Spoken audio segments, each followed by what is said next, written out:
ATM पति।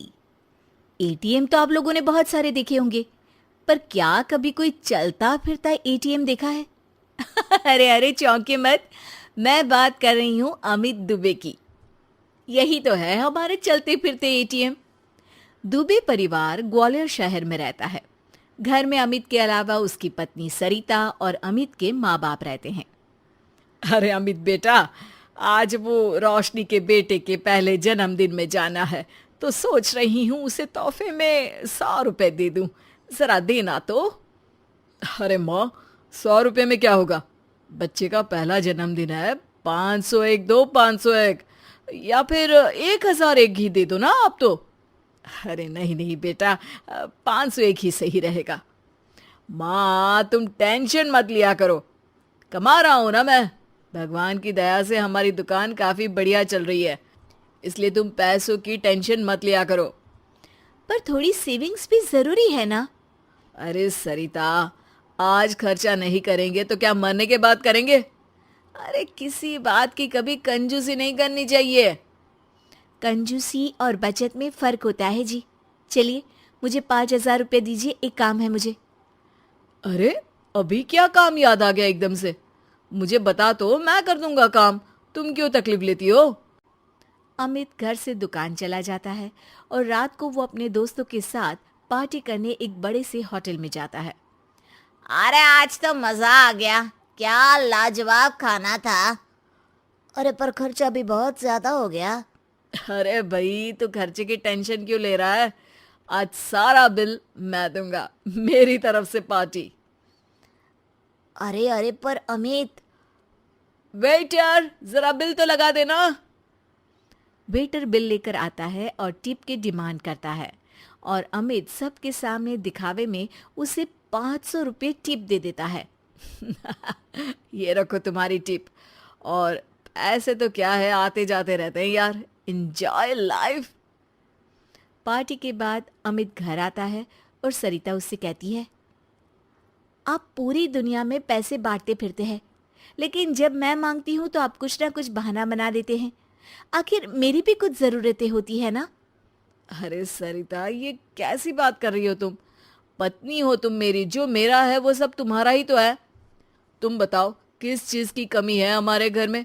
और तुम कौन सा कहीं अकेली जाती हो? मैं तो हमेशा रहता हूँ तुम्हारे साथ।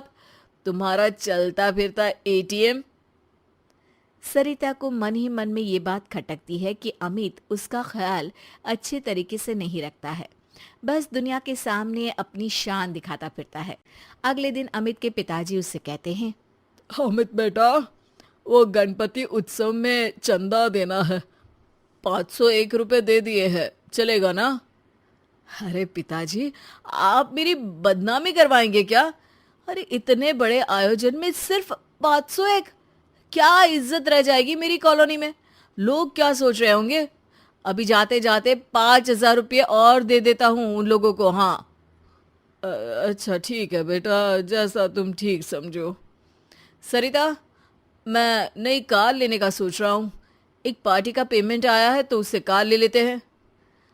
अरे पर हमारी कार को अभी 2 साल भी नहीं हुए और वापस नहीं।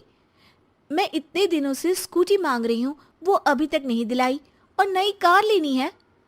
अरे सरिता, स्कूटी चला के कहाँ जाओगी? इतनी धूप और धूल रहती है बाहर शहर में। सरिता अमित की बातें सुनकर फिर से नाराज हो जाती है और ये सिलसिला कई दिनों तक यूं ही चलता रहता है। एक दिन अचानक अमित की दुकान में आग लग जाती है और अमित टेंशन में घर आकर सबको ये बात बताता है। अरे बेटा, कैसे हुआ ये सब? कितना नुकसान हुआ बेटा? पता नहीं माँ, कैसे हुआ ये सब, लेकिन पूरी दुकान जल के राख हो गई है। पता नहीं क्या होगा अब।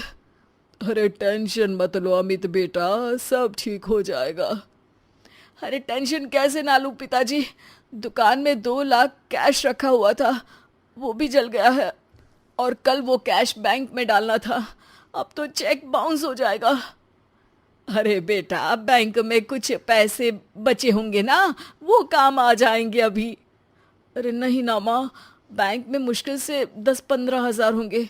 सारा पैसा अभी कार की बुकिंग में दे दिया था, अब कहाँ से लाऊं एक दिन में 2 लाख रुपए? ये सुनकर सरिता अपने कमरे में चली जाती है और अपने हाथों में 2 लाख रुपए लेकर बाहर आती है। ये लीजिए, पूरे 2 लाख हैं, शायद इससे आपका काम हो जाए। पैसे देखकर सब लोग हैरान हो जाते हैं, खास तौर पर अमित।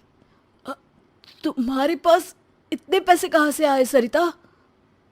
आप तो चलते फिरते एटीएम हैं जो सबको पैसा बांटते फिरते थे, लेकिन मैं इतने सालों से सेविंग्स अकाउंट बनाकर धीरे धीरे कुछ पैसे जमा करती थी। वही सारे पैसे हैं ये सब। हमेशा मैं कहती थी कि कुछ पैसे मुझे दीजिए लेकिन आपने तो मेरी एक नहीं सुनी। वाह बहू वाह, अमित हमेशा एटीएम की तरह पैसे बहा देता था, लेकिन तुमने बैंक के लॉकर की तरह पैसे अपने पास जमा करके रखे। शाबाश बहू। सरिता की बातें सुनकर अमित को अपनी गलती का एहसास होता है। सरिता, मैं हमेशा दिखावे के चक्कर में पैसा खर्च कर देता था, लेकिन कभी तुम्हारी ज़रूरत पूरी नहीं की। लेकिन फिर भी तुमने अपनी समझदारी से ये पैसे जमा किए। आज ये पैसे नहीं होते तो पुलिस मुझे जेल में डाल देती। अब से मैं अपने पैसे एटीएम बन के बांटूंगा नहीं, बल्कि सरिता के सेविंग्स अकाउंट में जमा करूंगा।